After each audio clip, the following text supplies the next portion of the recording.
On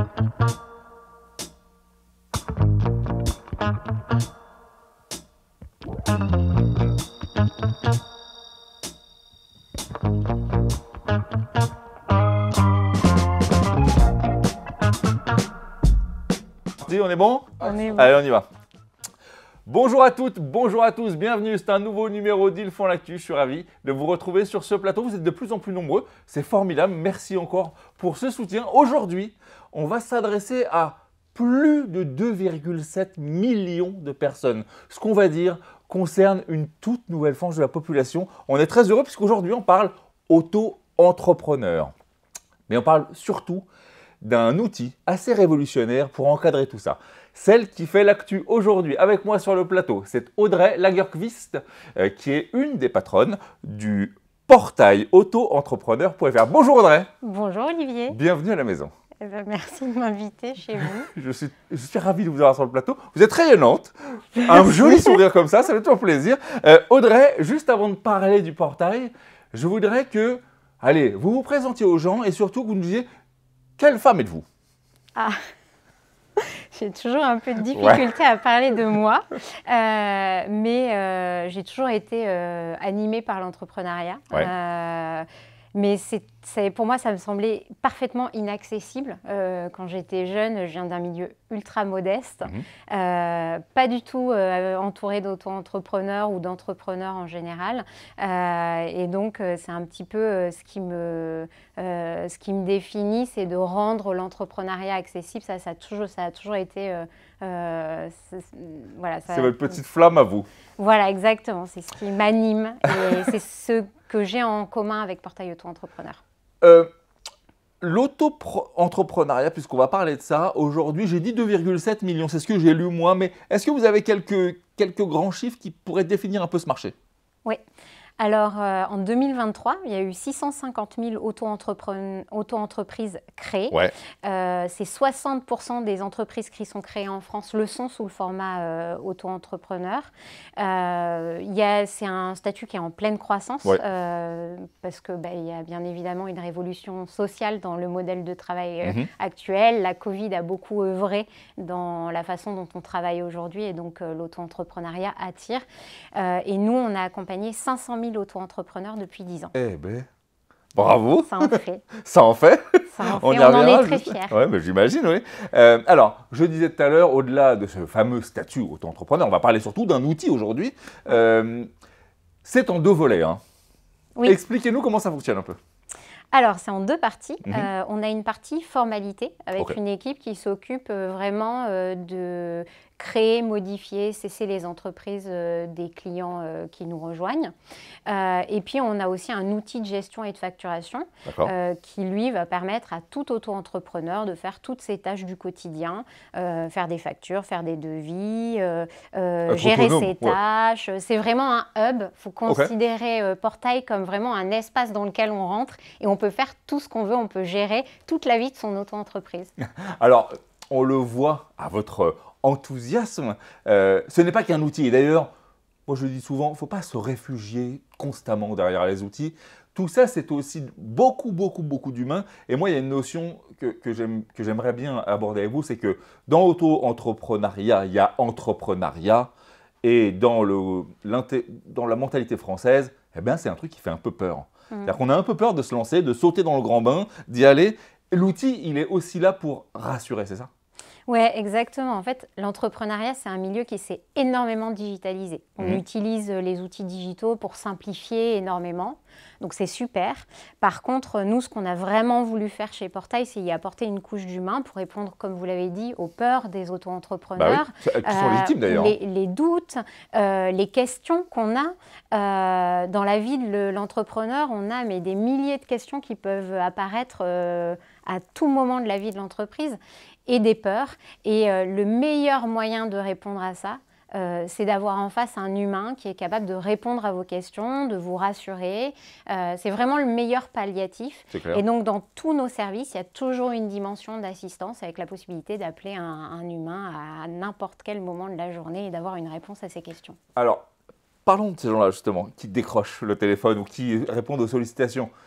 Qui sont-ils? Comment vous les sélectionnez? Eh bien, c'est des gens comme vous et moi. Ils ont juste une différence, c'est que depuis 10 ans, ils répondent à toutes les questions que se posent les auto-entrepreneurs. Ils sont rompus, d'accord. Okay. Donc, en gros, ils ont accumulé une expérience.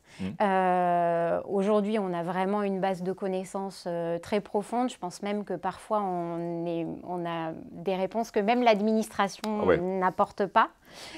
Et c'est vraiment cette expertise-là qu'on met à la disposition de nos clients. C'est vraiment ça. Si on va de l'autre côté, donc de ces fameux auto-entrepreneurs, c'est vrai qu'on a un peu, c'est un peu virtuel pour moi. C'est-à-dire que si on devait photographier aujourd'hui, en 2025, un auto-entrepreneur, il ressemblerait à quoi? Oula, en fait, il ressemblerait à la France entière. Ouais. Il n'y a pas qu'une seule motivation à l'auto-entrepreneuriat. On n'est pas comme dans une société classique. Il y a des auto-entrepreneurs qui ont un projet concret, qui, eux, ont peut-être une vision à plus long terme et le désir de se développer en société. Donc ça, c'est une partie. Mais c'est une partie infime de l'auto-entrepreneuriat. C'est à la marge, Voilà. Ensuite, il y a des auto-entrepreneurs qui utilisent l'auto-entrepreneuriat comme un moyen de vivre de leur passion. Il y en a qui utilisent ça comme un complément de revenu. Il y en a qui utilisent l'auto-entreprise comme un choix qui s'impose à eux. C'est-à-dire qu'ils ne trouvent pas d'emploi salarié parce qu'ils sont soit issus de l'immigration, soit parce que c'est des mamans célibataires. Maman célibataire qui a besoin de vraiment de flexibilité dans ses horaires de travail. Et l'idée avec l'auto-entrepreneuriat, c'est de permettre à tout le monde d'entreprendre. Donc la photographie de l'auto-entrepreneuriat aujourd'hui, c'est la photographie de la France. Oh, bravo, j'adore. Profondeur de champ, j'adore. Mais c'est vrai, c'est super difficile pour nous de faire un personnage de nos clients. On a vraiment beaucoup de difficultés. Non mais vous avez raison, il est multiple. Parce que c'est super multiple comme profil. Alors juste pour celles et ceux qui ne connaîtraient pas bien ce mode de fonctionnement, qu'est-ce qu'il doit faire un auto-entrepreneur? Quelles sont ses obligations? Alors, le régime auto-entrepreneur, il a été pensé comme simple et allégé. Donc, en termes de charges sociales, on est vraiment sur des charges allégées. Pour donner un exemple, dans une société classique, si on prend une SASU, il y a 60% du revenu qu'on va donner en termes de cotisation sociale. Pour une auto-entreprise, on est entre 12 et 25%. Génial. C'est aussi pour ça que le statut est très attractif. Par ailleurs, il y a des obligations comptables qui sont très allégées. On va juste avoir à déclarer son chiffre d'affaires, soit en début de mois, soit chaque trimestre en fonction de ce qu'on a décidé et de son régime fiscal. Et nous, chez Portail, ce qu'on a fait, c'est qu'on a essayé de diminuer au maximum la charge mentale de nos auto-entrepreneurs. Et à partir de 2025, dans notre outil, ils vont pouvoir estimer et déclarer leurs taxes directement depuis leur outil, de manière automatique. Ils vont pouvoir payer leurs taxes. Et c'est vraiment la façon dont on conçoit nos services chez Portail, c'est on veut leur rendre la vie le plus facile possible, qu'ils n'aient pas à penser à leurs obligations. Qu'ils soient créatifs, talentueux, on leur laisse cette partie-ci et vous vous occupez de la partie casse-tête et tout ça. Oui, aujourd'hui un auto-entrepreneur, il passe 8 heures par semaine à gérer des contraintes administratives. C'est beaucoup.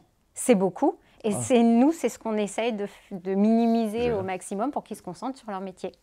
Alors, on parle d'avenir. 2027, ça arrive, c'est dans un quart d'heure, 2027. Non, 2026. Ah oui, on m'a repris 2026. 2026. La facture électronique arrive. Oui. C'est un grand chambardement. Tout le monde en parle dans ce petit milieu. Fini donc le carnet à souche pour les factures. On n'a plus le droit. Est-ce que vous êtes prêts? On est en ordre de marche. On a commencé à travailler, on a toutes nos équipes qui travaillent fortement pour essayer de faire en sorte qu'on soit prêt quand la facturation électronique sera en vigueur. Mais je suis très confiante dans le fait qu'on y soit prêt. Mais effectivement, à partir de 2026, les auto-entrepreneurs ne pourront plus faire leurs factures sur un tableur Excel ou au format PDF. Il faudra automatiquement qu'ils utilisent un outil qui, lui, est capable de rendre leurs factures conformes. Donc, on oublie le PDF, on oublie l'Excel. Et le carnet à souche. Moi, je l'aimais bien, celui-là. C'est peut-être mon âge qui fait ça. Ça marche plus, ça. 2026, 2027, ça, on vient de le traiter. Mais alors moi, je voudrais vous emmener, Audrey, en 2035. On fait un bond de 10 ans.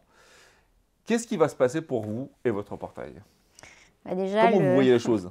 Comme je vous le disais tout à l'heure, l'auto-entreprise, c'est vraiment une révolution sociale dans le monde du travail. Donc, on attend une forte croissance. Nous, ce qu'on veut, c'est que demain, quand un auto-entrepreneur se lance, il pense automatiquement à Portail Auto-entrepreneur. On veut être la plateforme sur laquelle tous les solopreneurs, donc les entreprises d'une personne, puissent gérer l'ensemble de leur activité. Un réflexe pour eux. Exactement, un réflexe. Et après, si moi, personnellement, et c'est le cas aussi pour l'ensemble des équipes du portail, on a vraiment pour ambition de rendre ce statut le plus accessible possible et de porter la voix des auto-entrepreneurs au plus haut niveau, voilà, pour préserver leurs droits et rendre le régime encore plus accessible. En tout cas, on vous le souhaite. Je termine toujours ces émissions de la même façon. C'est une séquence que maintenant j'appelle le doudou intellectuel, qui permet de vous dessiner, que les gens comprennent un peu qui vous êtes. Qu'est-ce que vous avez, à quoi vous avez pensé, vous? J'ai pensé je me suis lancée il y a quelques semaines, il y a maintenant un mois exactement, dans un Vendée Globe virtuel. Donc, je navigue en même temps que les skippers. C'est une folie, ce truc, sur Virtual Regatta. Et c'est hyper intéressant parce que plus j'avance dans ce tour du monde et plus je me rends compte à quel point il y a des parallèles avec l'entrepreneuriat. Il faut savoir que les skippers, ils sont en proie à la solitude, les tempêtes, les joies.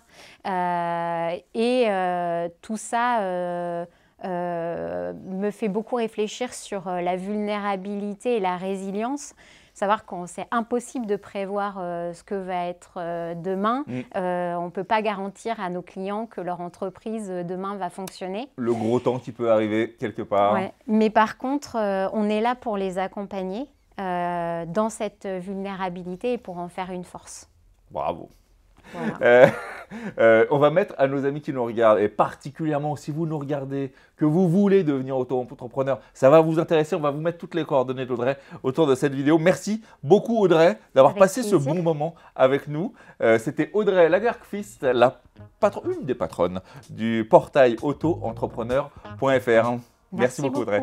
Vous qui nous suivez, eh bien écoutez, on vous dit tâchez d'être heureux parce que le reste se suit toujours. Bye bye.